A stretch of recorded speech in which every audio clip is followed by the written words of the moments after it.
dicen que fueron 274 millones de pesos los que devolvieron las distribuidoras eléctricas. A mí no me llegó. Y si es que me llegó la plata, yo no lo vi.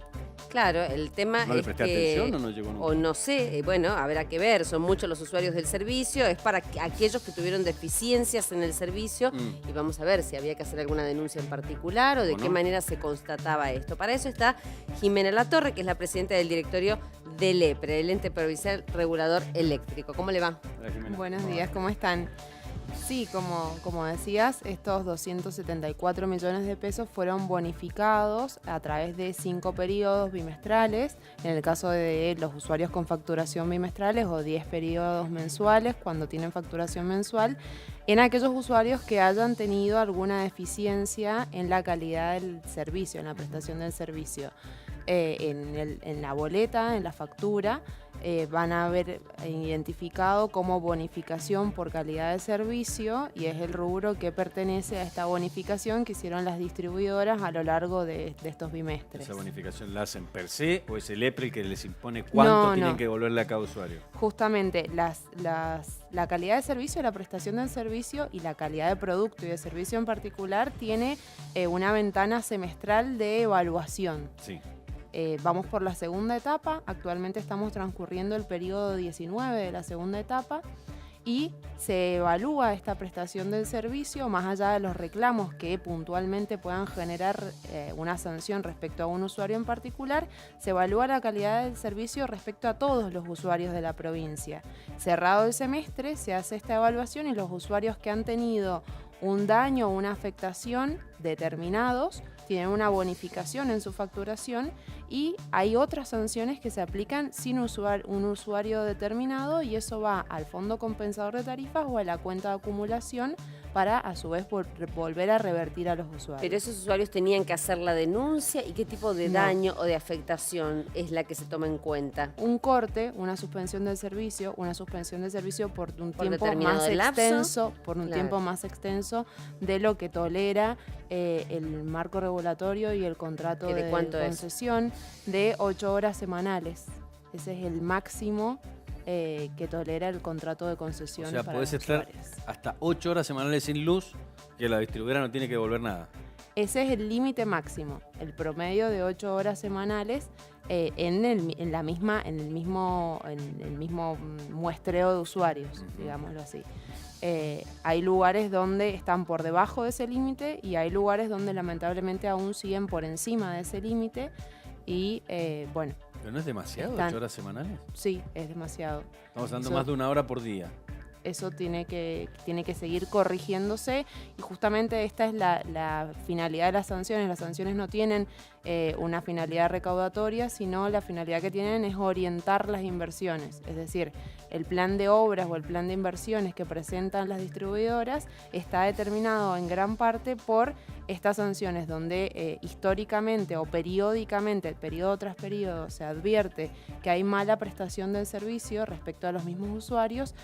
Significa evidentemente que ese sector necesita inversión, necesita una inyección de inversión, y entonces esas son las obras que se priorizan en el plan de obras anual. ¿Y qué parámetros se toma para hacerle esa devolución al usuario? Y además, ¿se toman en cuenta los intereses? En el caso de lo que pasó con el gas, hemos visto que, por ejemplo, aquellos que les hicieron una lectura estimada mal, le van a tener que devolver con intereses los mismos por mora que uno tiene que pagar cuando se atrasa con la factura. Tasa activa del Banco Nación, son los mismos intereses que la distribuidora aplica al usuario, los que el EPRE actualizan las sanciones que tienen que devolver, y la sanción es de 20 veces el valor de la tarifa. Y si algún usuario sabe, tiene conocimiento que ha tenido, digamos, inconvenientes con alguna de las prestadoras por más de 8 horas semanales y no le ha llegado una devolución, ¿está a tiempo de hacer la denuncia? Este parámetro de las 8 horas semanales es una de las causales o uno de los criterios de evaluación que se toman en cuenta para evaluar la calidad del producto y la calidad de la prestación del servicio. Claro. Existen otros problemas como las interrupciones, las fluctuaciones de potencia, que también pueden generar un daño o afectar, sin que haya un daño concreto, afectar la calidad del servicio que normalmente y en estándares de calidad está obligado a prestar en la distribuidora, y por lo tanto ameritan la sanción. 274 millones, dice, son por etapas de control hasta el 31 de enero del 2017. Sí. Estamos a punto de llegar al 31 de enero del 2019, es decir, hace 2 años fue esto. Te explico. De los 20 años que lleva, ustedes saben que ya la concesión de DEMSA tiene 20 años. 20 años. Las cooperativas venían prestando desde antes, se firmaron contratos igualmente hace también 20 años. Empezaron estas etapas, etapa 1 y etapa 2 de calidad de servicio, y dentro de esas etapas los periodos. Como Sí. te decía, vamos por el 19. Y esto fue lo que estas sanciones de 274 millones fueron las que se incluyeron en el convenio que se firmó tomando como fecha de corte enero del 2017.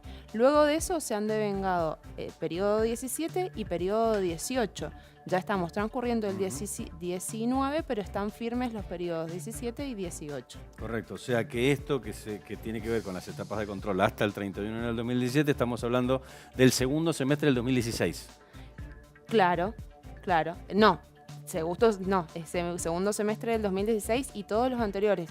A ver, Sí, recordemos claro, por que, supuesto, pero hasta ese punto, que, digamos, hasta diciembre del veníamos en 2016. una situación de incumplimiento contractual recíproco en donde las distribuidoras alegaban para defender esta mala calidad de servicio que venían prestando, que no tenían una tarifa plena o una tarifa normalizada. Bueno, las Que no inversiones. habían podido hacer Y inversiones. por eso no eso habían decían. podido hacer las inversiones, y por el otro lado el Estado y puntualmente el ente alegaba que no habían pagado las sanciones que se les habían impuesto durante todo este tiempo. Sí. Entonces, no sé si recuerdan, se firmó un convenio entre el Poder Ejecutivo y las distribuidoras con la intervención del EPRE, donde se acordó que se iban a pagar todas estas, que no es solo la de ese semestre inmediato anterior, sino todas las que se habían devengado durante la etapa 1 y 2, y empezó este sendero de normalización tarifaria. O sea, ya tenían tarifa, entonces podían pagar las multas y podían hacer las inversiones. ¿Y las inversiones las hicieron?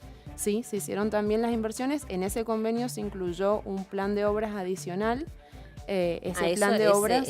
parte de ese convenio. No tiene que ver con esta sanción, las No. obras adicionales. No, las obras adicionales, por un lado, se fijó ese monto de sanción, el monto que venían arrastrando, esa deuda que venían arrastrando, actualizada con los intereses, fueron esos 274 millones que han terminado de devolver hace poco menos de un mes. Y por otro lado, como veníamos con este atraso, no tan solo tarifario, sino en muy buena parte en infraestructura, en inversión en infraestructura eléctrica, se fijaron un paquete de obras que se les denominó obras adicionales por fuera de las obras obligatorias que deben hacer todos los años, para ponernos al día, digamos, más rápido con el atraso en infraestructura que afectaba tanto la calidad de servicio. Esas obras, que son por un monto de 250 millones en el caso de DEMSA y de 55 millones en el caso de de 35 millones en el caso de Godoy Cruz, están certificadas y se han finalizado a la mitad de este año, o sea, a julio de 2018. Ahora, lo que al usuario le parece siempre y lo que termina viendo es que la empresa nunca pierde. O sea, no invierte, no paga lo que debe, le debe a la mayorista, que es a Camesa, le deben millones, pero montaña de millones de pesos. Y cuando se les va a reclamar algo, le echan la culpa al Estado por la tarifa. Y el Estado sale, firma acuerdos, pone plata, hace obras. Digo, es un negocio redondo el de los servicios públicos. Nunca pierde el empresario. El Estado no le debe más tarifa a las distribuidoras, por lo menos el Estado provincial. La tarifa que tienen actualmente es una tarifa normalizada. Si ustedes recuerdan la última revisión tarifaria que se hizo, que fue una revisión quinquenal donde se examinaron todos los costos operativos y de mantenimiento, fue en julio. Desde agosto ellos tienen una nueva tarifa, y si eventualmente la tarifa quedase desfasada o atrasada, tienen los mecanismos legales para pedir los ajustes en los plazos en los que la ley también establece. Pero hoy por hoy las distribuidoras no tienen esa excusa de brindar un mal servicio porque no tengan tarifa. La tarifa que están pagando los usuarios es la tarifa que fija el Ejecutivo, además. O sea, no es discrecional, no es que yo le presto un mal servicio porque creo que me paga menos de lo que me debería pagar. El usuario paga la tarifa justa y razonable que fija el Poder Ejecutivo, y hoy por hoy en la provincia es una tarifa plena o una tarifa normalizada. ¿Hay, digamos, experiencias anteriores de devolución de montos de dinero similares? No, es la primera vez que por las eso distribuidoras se había juntado todo esto durante todo lo que llevamos transcurrido de la concesión y se hizo este corte con este convenio, como diciendo en palabras más burdas, para hacer borrón y cuenta nueva y que pudiesen pagar lo que debían, ponerse al día poco a poco con las inversiones que estaban tan atrasadas y, bueno, se han generado las nuevas obligaciones a partir de esa fecha de corte que fue enero del 2017. ¿Se les hizo algún descuento? No, se le aplicaron intereses. Se le aplicaron intereses. Sí. Ahora, el contrato con las distribuidoras, ¿hasta cuándo sigue? ¿Es eterno el contrato? ¿Se revisa en algún punto? ¿Se puede esperar que aparezca otra empresa internacional que dé un servicio eléctrico y que ofrezca ser parte del esquema?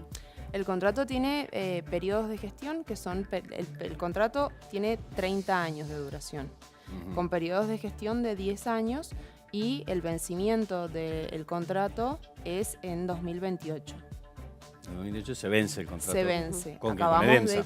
Sí, acabamos de concluir. ¿Y con las cooperativas? No, porque con las cooperativas son contratos de 90 años que venían. Lo que pasa es que son preexistentes a Edemsa, venían ya prestando el servicio y lo que se hizo fue legalizar la prestación dentro de los mismos parámetros para que tengan que prestar el mismo tipo de servicio con los mismos estándares de calidad y las mismas obligaciones. O sea que este año hubo una revisión en el contrato de Edemsa. Este año se venció en el 2028 y cada 10 años se revisa. Se venció un periodo de gestión. ¿Y? Está en análisis todavía. Está en análisis todavía por parte del concedente, que no es el ente, el Poder Ejecutivo, este periodo de gestión. Y bien, más allá de los controles paulatinos que se vienen haciendo, y como te digo, en julio tuvimos una revisión tarifaria donde se revisaron todos los costos operativos y de mantenimiento de todas las distribuidoras de la provincia. Bien, muchísimas gracias. Gracias, Jimena. No, por muy favor. amable.